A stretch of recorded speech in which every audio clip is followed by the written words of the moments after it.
nañ xam ne Cour des comptes certifié woon na ko daaw ak daaw jéeg ak 2019 ak 2020 waaye sénégalais yi nañu xam ne dafa am lu xew. Cour des comptes depuis démb ci midi seen site internet kenn mënu ci am accès lépp a disparaître loolu c'est assez curieux. lan moo ko waral njuuj njaaj la wala lan moo tax nga jékki-jékki rek publier à 11h39 wala 11h59 minuit pile nga teg site bi ne kenn du gis leen rapport yi su fekkee dañuy woote jubanti li gën a yomb mooy nañ publier leen rapport yi su fekkee ne surtout Cour des comptes dafa am problème mais surtout gouvernement bi amul problème nañ ko dugal surtout gouvernement bi ñu gis ko mais njuuj njaaj la ñu nekk di def. asalaamaaleykum sama gars yi tey fas yéene maa nuyoo tey moom ngeen baal ma ko du ma nuyoo parce que li tax mooy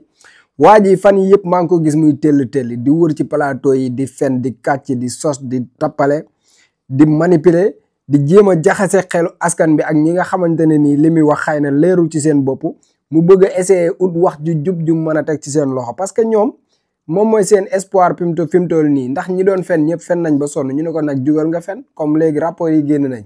te fi mu toll nii li feeñ ci ay looxoor dafa bari ñu ne ko jugal nga gaaw sauver honneur bi moo tax fan yëpp ngeen koy gis muy wër di manipuler ak di sos ma di leen xamal ne lépp li muy wax dara du ci dëgg ay kàcc nen la preuve premièrement nee na gars yi dañoo publier rapport bi ba pare daal di tëj site bi day fen loolu du dëgg rapport bi bañ ko publier ba léegi nii may wax ak yow ku dugg ci site ba fekk ko fa ndaxte man bi rapport bi génnee dew ma woon ci site ba pour xooli ko de maa ngi doon lire yenn partage yi gars yi doon partager ak commentaires yi nga xam ne yenn journalistes yu sérieux yi ñu ngi ko ci doon def mais bi mu defee conférence de presse am bi ne dañoo tëj site bi laa jubali directement ci site ba rapport baa ngi nii gis ngeen dama télécharger lépp wàccee leen ko pour ngeen xam gars yi seen maanaam seen niveau de diabolisation ak seeni kàcc fi mu toll ngeen baal ma si ni ma koy waxee parce que man lii bon sama xol bi di dagg sama xol bi mooy sàcc suñu alal ba pare wëlbati ko bëgg ñoo ëpp làmmiñ lan moo tax ngeen bëgg ñoo ëpp làmmiñ xam ngeen yéen a ngi gis fan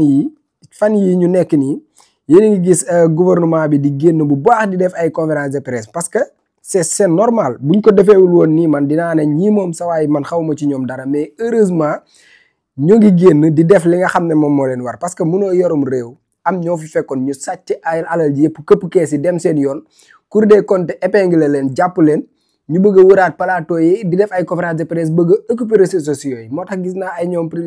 Ngagne Demba Touré Ayib Daffé ba ci président El Malick Ndiaye démb génn na ba wax am ñu wax ju am solo dinaa leen ko tegal ci fin bi ngeen diglu ko loolu noonu daa doon ay réponses yu am solo yoo xamante ne nii dafa am solo mooy lan yéen ñii waruñoo occuper réseaux sociaux yi di diaboliser di wëlbati xelu askan bi ngeen toog fi ngeen toog te alhamdulilah bi ngeen xamee loolu ba génn répondre mais yamuma ci fen yooyu nga xam ne moom la fen naan dañoo tëj kii bi dañoo tëj site bi tëjuñu ko ku fa dem léegi nii di nga fa fekk rapport ba mu ngi ne dong foofu toog di xaar mais dégg ngeen ko tamit ci biir waxam mu naan rapport yi nga xamante ne nii moom moo jàlloon yëpp maanaam boo demee foofu doo ko fa fekk quoi. nañ xam ne Cour des comptes certifié woon na ko daaw ak daaw jéeg ak 2019 ak 2020 waaye sénégalais yi nañu xam ne dafa am lu xew. Cour des comptes depuis démb ci midi seen site internet kenn mënu ci am accès lépp a disparaître. loolu tamit daray dëgg ne ko ci ay kàcc la. rapport yum Cour des comptes ma sa publier mu ngi foofa boo fa demee da nga ko fay fekk ba ci 2019 ak 2000 nangam ak 2000 nangam Cour des comptes rapport yi mu ma sa publier yëpp mu ngi foofu ci site ba ñoom ñoo bëgg a kàcc seeni kàcc bëgg a laxas ci xelu askan bi ay mboxom ak ay jaxase pour bëgg sax ñenn ñi di dute ci rapport yi nga xam ne moom la Cour des comptes génnee mais ma di leen xamal ne leen Pape Malick Ndour ak ka ko yónni tëdd Maroc ak ñii ko wër nii toog dend ak moom magi démb yooyu ñoom ñëpp a yem kenn na ci bëggul réew mi seen poos lañ doon protéger léegi nag comme xam na ne poos yi bënn na affaire yaa ngi tuuru ñu bëgg a protéger seen jëmm yi ci liñ ko bëgg a jaare la lan mooy làmmiñ bu rëy di wër ci plateau yi di mbappi di rëy làmmiñ di jaay wax di jaay yaa fi dàqa wax yaa fi gën a jub làmmiñ yow xanaa léegi la yow xanaa léegi nga mën a wax xanaa léegi nga mën a wax du dangaa jug pour défendre Macky Sall nag xaaral sa bis dégg xaaral sa wàll yow du soobee yàlla yow ci kanam tuuti sa bopp ngay tal yaakaar naa ne ni nga nekkee ci plateau yi di wër nii bis bu sa wàll ñëwee na nga génn nag nga défendre sa bopp comme yow yaa nekk avocat wu Macky Sall guddi yuñ toll nii di jéem a jaay rëy làmmiñ te li ngay wax dara du ci dëgg lu dul manipuler doo ko def da ngay jaxase ay chiffres di jéem a lëndëmal xelu nit ñi ma wax yow li ma gën a metti rek nga osé nga ne da ngay invité 10 membres Pastef yow benn membre Pastef dafa xaj ci yow. waaw maa ngi invité Pastef. débat ñu andi 10 cadres ñu discuter ñu démontrer leen ne li ngeen bëgg def nekkul det foofu laay terminé. man mu tuuti mii xajuma si yow waxuma laa na nga bëgg a fee invité ay kàngaamu Pastef nga ne yow nga invité yow ñoo xam ne ñoom ñoo yor dëgg yow nga nekk ci fen yàgg sa gouvernement bi ngeen àndaloon ngeen sàcc alalu réew mi yow kooku looy toog di débat wax nga ne yow lii du det non maanaam chiffres yi nga xamante ne nii moom la Cour des comptes génne yëpp gars yi waa ji nee na affaire bi du det quoi man daal man de gars yi xaw ma dañuy mandi xaw ma dañuy tux xaw ma dafa am lu ñuy jël bu ñuy ñëw di toog si plateau yi ndax man noo mën a fenee nii gratuitement jàkkaarloog askan bi doo ci am benn kersa mais seet leen yàlla si li ngeen di def appoo leen ñu làmmiñ dàqoo leen ñoo wax man fii laay toog bu soobee yàlla tànk yéen a ngi wax damay wax su gouvernement bi noppee sax man damay wax appoo leen ma connexion appoo leen ma micro yor naa ay micro yu bari ñi ma yàgg di seetaan yàgg nañ ma gis may utiliser façon micro bu nekk yor naa micro bu ma waxee yor naa ay abonné yoo xam ne lu ma dugal macha allah rabbi dañ koy aimer dañ koy partager dañ koy seetaan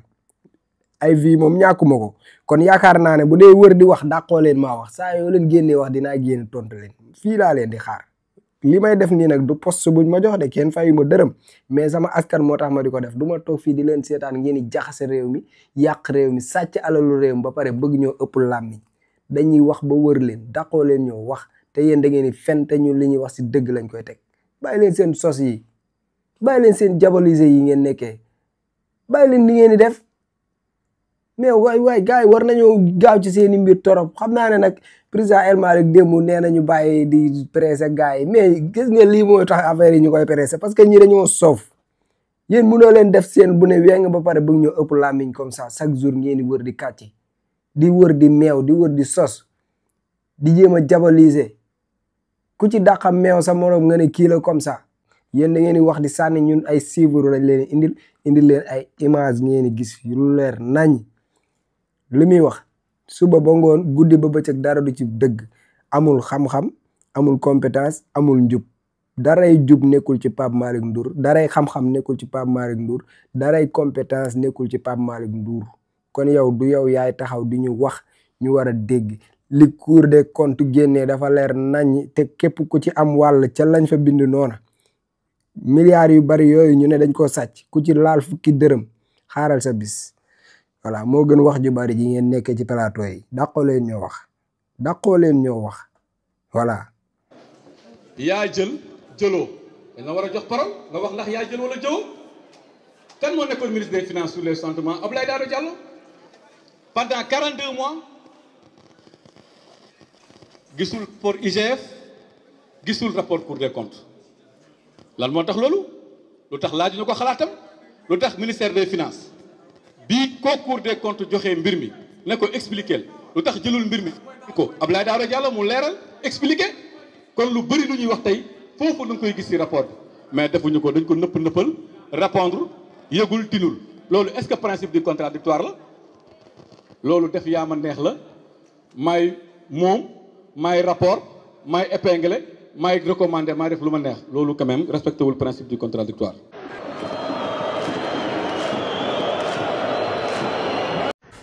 non Pape Malick Ndour dafa juum dama jàpp ne xamul institution bi di Cour des comptes ba pare xamul liggéey bi Cour des comptes def nu mu demee déjà il va falloir rappeler quelque chose xam nga boo xoolee Sénégal en 2012 dafa am benn loi ñu koy wax loi 2012-22 du 27 décembre 2012 portant code de transparence dans la gestion des finances publiques rapport boobu noonu boo demee si point 1.7 rapport bi dafa ne nguur bu bees bu toogee may nañ la ñetti weer pour nga produire un rapport sur la situation globale des finances publiques boo produire rapport boobu noonu ba noppi rapport boobu da nga koy transmettre la Cour des comptes pour mu auditer ko xam nga loi boobu noonu c'est une loi de 2012 Macky Sall en 2019 Macky Sall am na deuxième mandat maanaam 2019-2024 déjà Macky Sall en 2019 loi bi exigence boobu mu waxoon Macky Sall defu ko te Macky Sall da ko waroon def déjà en 2019 Macky Sall dafa nguuru Macky Sall dafa waroon produire un rapport sur la situation globale des finances publiques bu ko produire ba noppi da ko war a jébbal la Cour des comptes pour la Cour des comptes def audit donc foofu nguuru Macky Sall def na njuumte bu rëy ba pare violé na loi bi moo tax nguuru ñoom Diomaye Faye ñoom ba ñu toogee comme ñoom ñu ne dañoo bëgg jubal jubanti moo tax dañoo toog rek comme loi bi nu mu ko waxee ci ñetti weer yi ñu produire un rapport sur la situation globale des finances publiques muy rapport boo xam ne nag boo xoolee inspection générale des finances presque moo ciy liggéey yépp donc du nekk rapportu caaxaan ci rapport boobu le premier ministre Ousmane Sonko ba ñuy def publication bi si lay wax ne problème yu bari gis nañ ko fa gis nañ nguuru Sénégal bu Macky Sall wax ay chiffres yoo xam ne amul gis nañ ci ay njuuj njaaj gis nañ ci ay wax det boo xam ne amuñu ko alors que ëpp na ko mais loolu noonu publication boobu code de la transparence bi dafa ne non doyul dafa ne rapport boobu boo ko publier pare si ñetti weer yi da nga ko war a transmettre Cour des comptes ñu mayaat Cour des comptes ñetti weer pour mu génnee audit mooy Cour des comptes lu mu génnee nii donc Cour des comptes lu mu génnee nii encore une fois c'est le rapport d'un rapport mën naa wax ne Cour des comptes lu mu génnee nii c'est le rapport de l'inspection générale des finances wala c'est le rapport du gouvernement ci gàttal donc Cour des comptes lu mu génnee nii c'est l'audit du rapport Cour des comptes nag may rappeler ne c'est une institution de haut rang c'est une institution de classe exceptionnelle bu mën a utiliser terme boobu noonu du ku nekk moo mën a nekk membre Cour des comptes magistrat yi nekk Cour des comptes ay membres ay ndaanaan lañu. La démarche de la Cour des comptes se veut scientifique et contradictoire moo tax Cour des comptes ci liggéeyam dafay teg ay critères audit bi Cour des comptes daf ko basé ci ay critères yoo xam ne xaar leen ma wax leen ko benn exhaustivité. Toutes les informations portant sur les recettes, les dépenses et les opérations de trésorerie sont retracées dans le rapport du gouvernement. Exactitude. Les informations financières et budgétaires sont exactes et vérifiables. Rattachement. Les opérations sont enregistrées dans la bonne période. Classement. Les opérations sont enregistrées dans les comptes appropriés. Existence et réalité. Les opérations décrites sont réelles et ou probables. Donc, Cour des comptes, waxantuwul. Et encore une fois, lii du rapport kese. Lii c'est l'audit d'un rapport. Déjà, il y a eu un rapport établi par l'inspection générale des finances, nguuru Sénégal publié ko mais rapport boobu noonu Cour des comptes dafa ñëw dëggal lii rapport bi wax bari wax pire donc monsieur le ministre attention munoo toog nii ci ay déclaration bëgg remettre en question la Cour des comptes. La Cour des comptes c'est une institution de rang exceptionnel, c'est une institution de renom. Attention Cour des comptes lu mu wax ci rapport bi ñun loolu la ñu war a waxtaanee.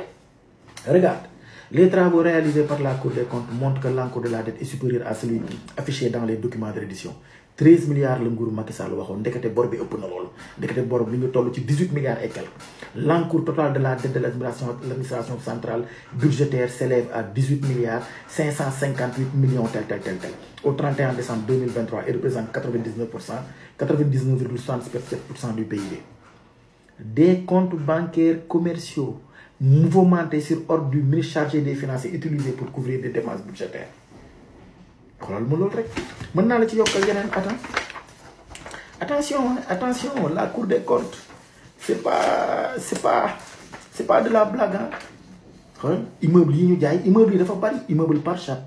immeuble d'âge ministère des finances et du budget immeuble des eaux immeuble Pasteur immeuble ex-DEP, immeuble ancien palais de justice, immeuble Rose, immeuble ministère des finances et du budget, immeuble building administratif, immeuble ex-école des douanes. Mais c'est fou, hein? Et puis, situation consolidée des dettes résultant de substitution.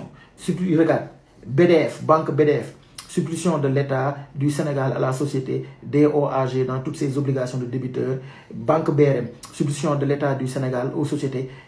Imoland, Motorland SARL, Computerland, société d'intermédiation immobilière, office, etc. Coris Bank, substitution de l'État du Sénégal à la société DOAG dans toutes ses obligations de débiteur à l'égard de Coris Bank International Sénégal. LBA, substitution de l'État du Sénégal aux sociétés, tracto services, équipements, etc. Mais c'est grave. Regarde, Cour des comptes, moi,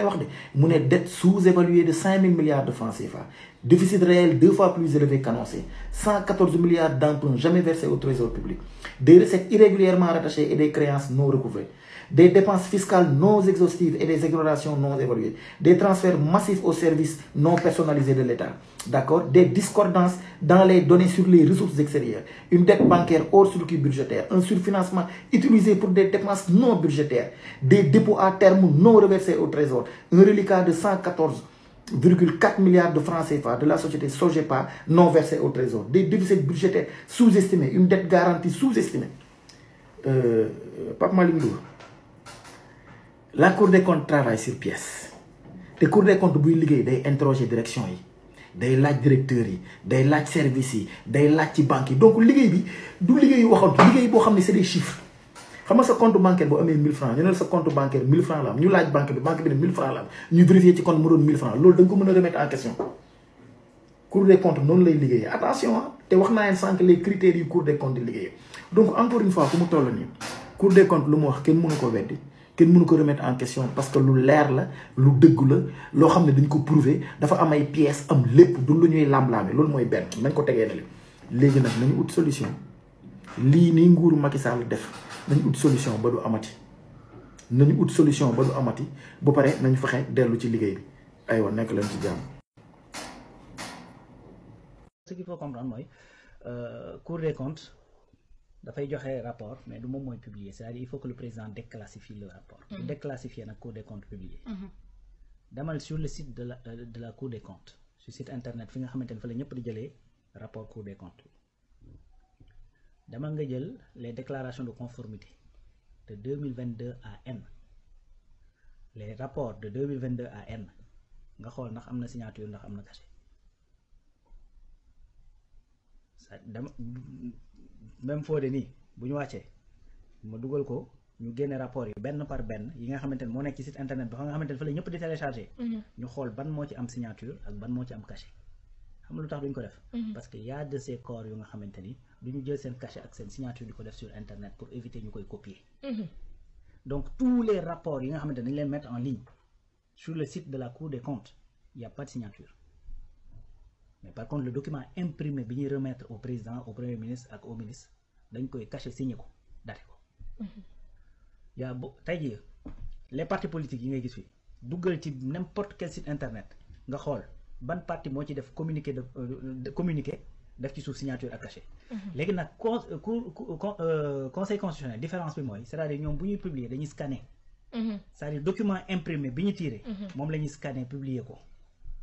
mais les rapports yi nga xamante ne ñoo nekk sur le site des cours des site Cour des comptes et je défie quiconque mu dugg foofu dem xool n'importe quelle date mu xool il verra pas de signature. donc loolu mooy li am c'est-à-dire tey xam nga Sénégal nag ñu dañoo baaxoo une chose maanaam dañuy fekk un problème bu ne weñ au lieu ñu lijjanti problème bi ñu lijjanti détails yi tourner autour du problème. c'est-à-dire aujourd'hui amul kenn fii ci réew mi ku mën a certifier que ni li ñuy wax ne chiffres yi ñu doon joxe c'est les bons chiffres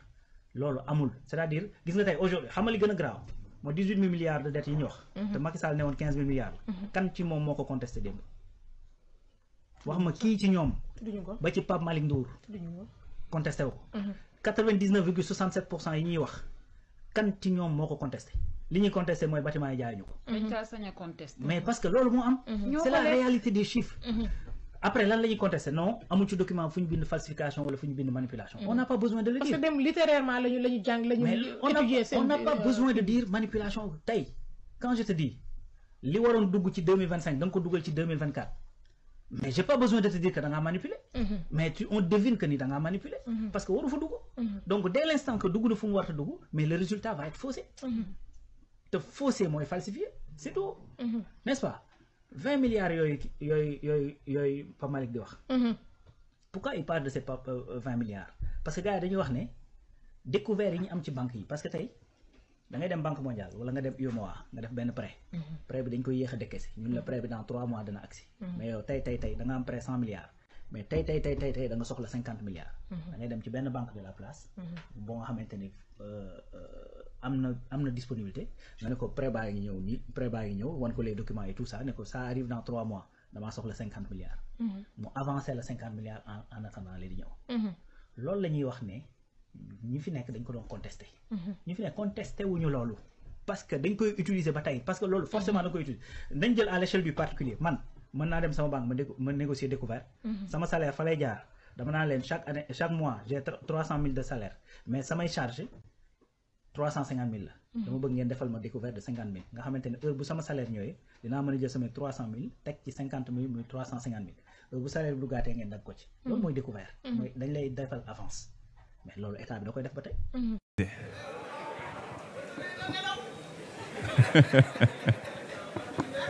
waaye léegi moom da ngay def la neex ci réew mi ba ñëpp gis njombe yi nga def nga sañ a ubbi rajo yeeg télé yi di wax lu la neex xam naa ne nag patriote yi moom yàkkamti nañ leen waaye damay bañ ñi juum bu leen def ñoom nin doon def ñun dañoo ñëw li lay won ne rupture am na ñu ne ministre bi nga xam ne moo yoroon ñi doon tëcc patriote yi duñ fa tegaat ministre u Pastef de ñu naan dañu fayu dañoo jël koo xam ne bokkul fenn mi général Jean-Baptiste Tine ne ko yaay nekk ministre de l'intérieur justice ñu ne ñun fayantu wuñu de jëluñu ñu fi nekkoon de di génn di def ay déclaration di xool nu ñu trouver ay motifs pour jàpp ay nit ñu dem jël koo xam ne foog bokkul Pastef bokkul fenn mi maître Ousmane Diagne ne ko justice bango yamuñ ci ne ko tànnal ñi ngay liggéey parce que imposé wuñu ko kenn kon waaye xam ngeen ne rupture am na bu ñu nangu nag xiif gaa yi bay dugg ci vengeance bu aveugle parce que su boobaa ñoom lañ doon def ngay def ñun liñ doon xeex contraire ba la ñuy def maanaam liñ doon xeex lañ nar a nekkaat di def te nag ku xam président Bassirou Diomaye Diakhar Faye xam premier ministre Ousmane Sonko xam ñi nekkal ci gouvernement bi xam ne il travaille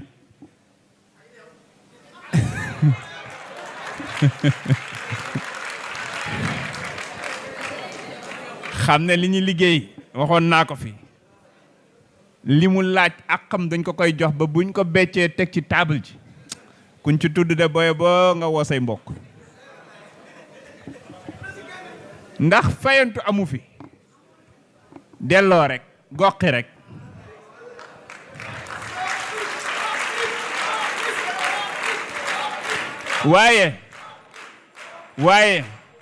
waaye nañu may gaa yi bàyyi justice mu liggéey ak teeyu bakkanam bu ñun mënuñu fi nekk di teg pression ci justice ngir suñu ay bëgg-bëgg dëgg la tooñ nañ ñu toññar bi nañ ñu def nañ ñu lu ne waaye yàlla fayu na xoolal gaa yi boo xoolee seen kanam yi rek léegi yàlla fayu na te dara xewagul dañoo sëngéem kon jarul yàkkamti sàcc bu dul raw jarul yàqi nelaw moo tax may wax ne rek liggéey bi am kenn du koy escamoté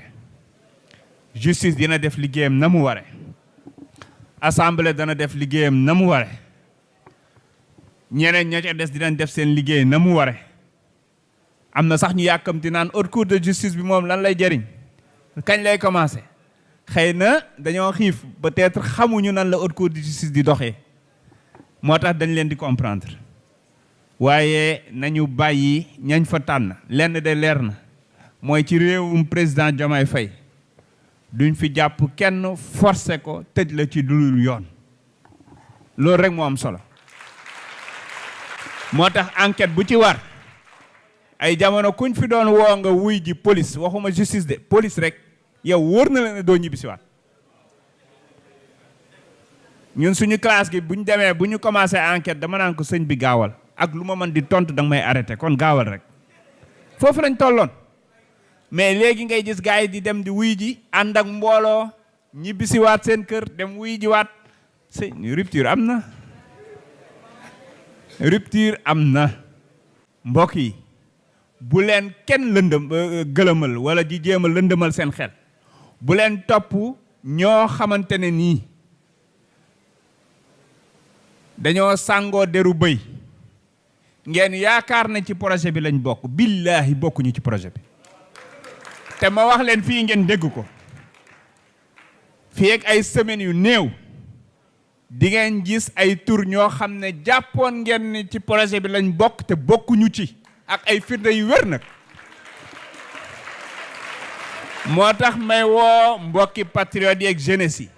nan def attention balaa ñuy amaat gàcce bu Sonko génnee wax nañ def attention balaa ñuy amaat gàcce bu président Sonko génnee wax li may wax nag fu leer laa ko teg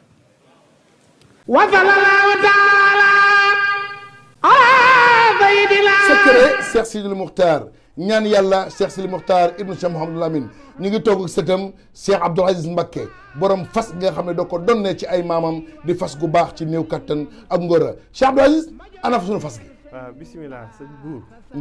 fas kii de day fas goo xam ne dañ koo jëlee woon sunu maam Cheikh Sidil Muxtaar dafa amoon genn góor gu ñëwoon te Mbàkke Kajoor doon ko jàmbat ci dawatu bu néew kattan fas la goo xam ne nag dafa bokkoon ci kàggu yi suñ baara yoo xam ne dafa jóge woon siirul masoon waaye giñ naa ci yàlla képp koo xam ne nga am jafe-jafe néew kattan moo xam ne ngay sëy di gaaw di yegg mbaas sàkkat delluwaat waxtu woo ko takkee takk léegi gis léegi rek ndax fas gi nag leen rek a koy toj mooy toog ci gën waaye képp ko am jafe-jafe néew kattan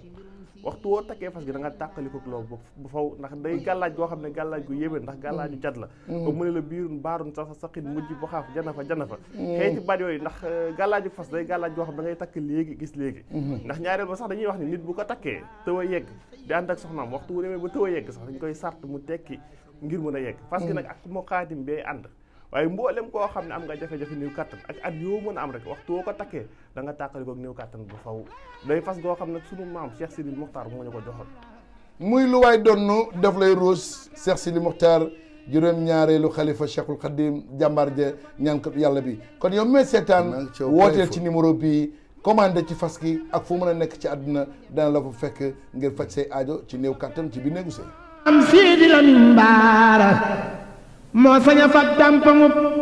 waaw di leen wax ne nag maa ngi ànd ak Serigne Abdou Aziz Mbacké di ñaankat boobu nga xam ne macha allah lépp lu jëm ci wàllu ngóora yàlla may na ko ci tawfeex boo xam ne ku ci am jafe-jafe rek boo jokkoo ak Serigne Abdou Aziz bu soobee yàlla sa aajo dina faju